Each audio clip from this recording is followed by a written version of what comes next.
Welcome to the Market Mindset. We are the hub for news, results, and CEO interviews focusing the junior commodities sector. We provide market analysis and perspective that will help position you for solid returns.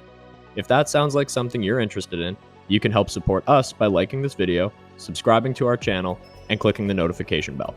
For more info, you can visit our website. All links are in the description below. Now let's get into today's video.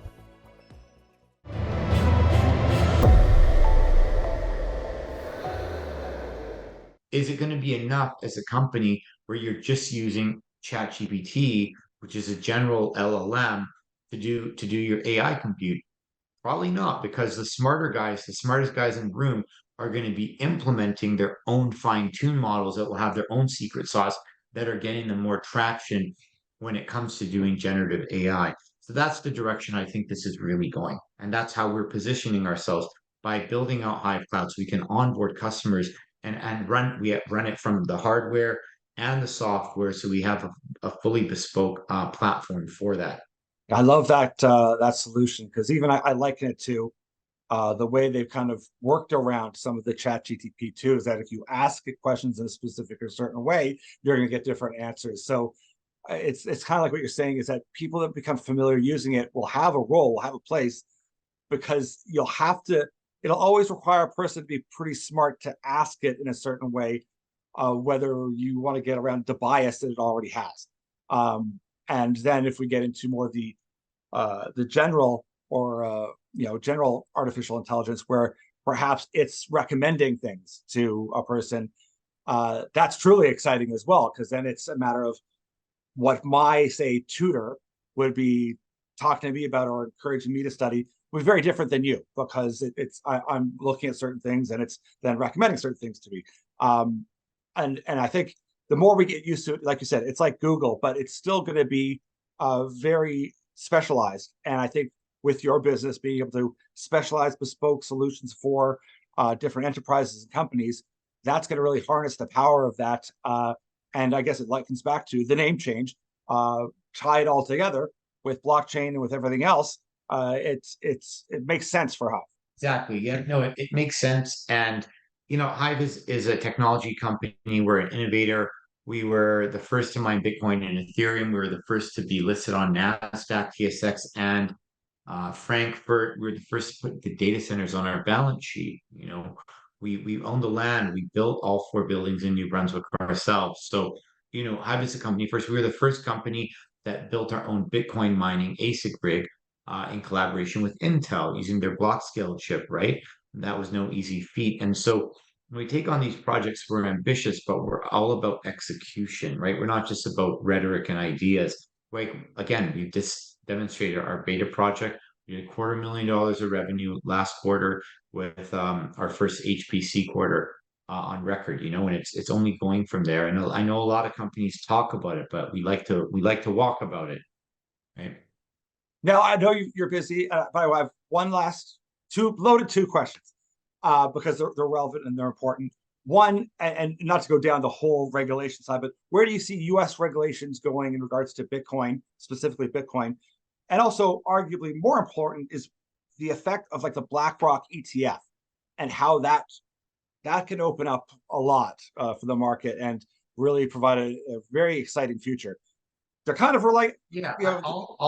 Yeah, I'll answer those two questions by answering the first question, because I think the first question is it's almost like a bellwether. They're like, okay, BlackRock, super sophisticated. If now they're ready to say, okay, we're going to push on this, getting this Bitcoin ETF done, it obviously tells you they know things that we don't know for sure, right? Larry Fink surely knows things the average American doesn't know. And he's like, okay, now I'm ready. Now I'm going to push my enterprise. Why would he take the risk? He wouldn't take the risk otherwise, unless the reward was there. Or even if the reward is modest, that means the risk is now substantively low.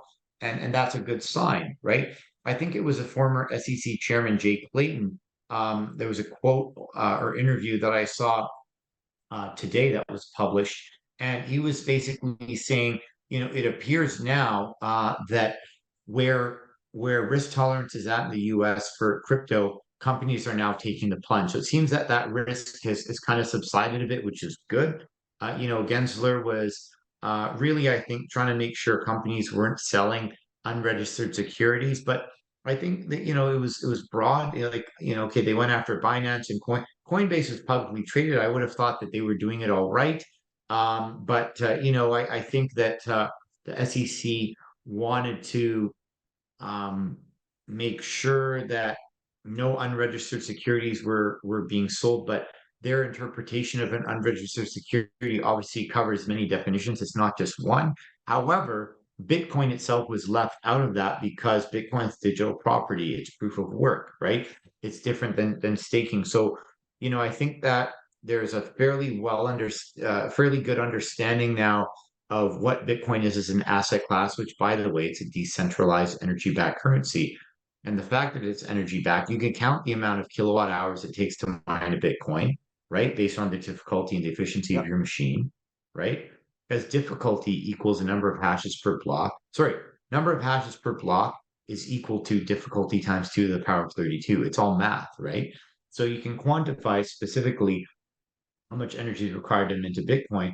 And by the way, when you look at energy consumption of Bitcoin relative to the entire gold industry, the entire banking industry, it is much less in the broader contracts. But you look at the amount of value that was transacted on the Bitcoin blockchain last year, it was $38 trillion, right? It was an excellent presentation. We actually saw MicroStrategy put on a keynote presentation, and it was covered by one of the speakers. $38 trillion, right? So that's a lot of value that was settled in 1 year on the Bitcoin blockchain.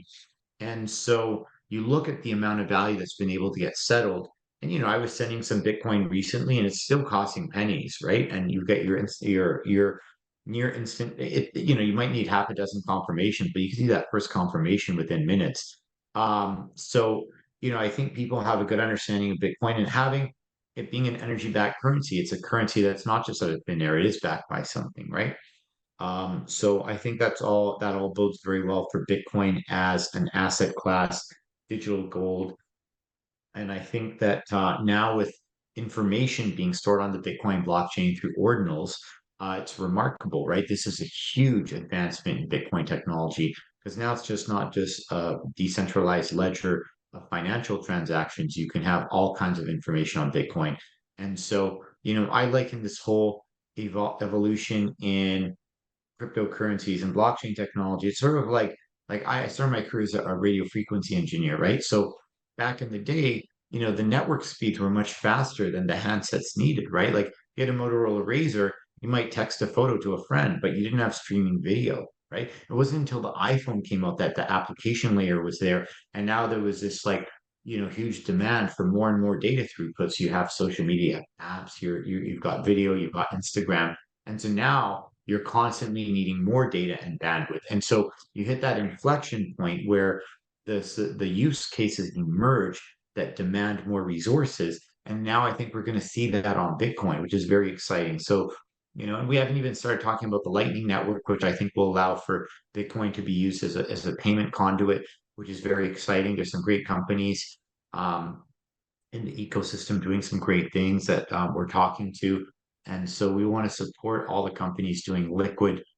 Reach out to us, info@hiveblockchain.com, or add me on LinkedIn if you guys are doing anything cool in the liquid ecosystem, or starting the Lightning ecosystem, because we believe that Lightning will be a great addition to the use cases for Bitcoin. Well, excellent. I really appreciate you taking all this time because this is gold to a lot of my subscribers, and certainly for myself to get this kind of education from you. You've had a tremendous year over at Hive, and it's been a challenging year for a lot of people. It's been a challenging year economically, but you guys have paid attention to a lot of detail and not weathered the storm. You've done fantastically well this year, and thank you for spending the time to help educate us a bit. And I look forward to watching to see what happens the next few weeks and months ahead as we follow along the Hive story and all these incredible innovations that are coming down the pipeline. Thank you, Andrew. It was a true pleasure today. And perhaps you could catch up in a few months and let you know how our advancements are coming along. Thanks so much. Have a great one. Bye.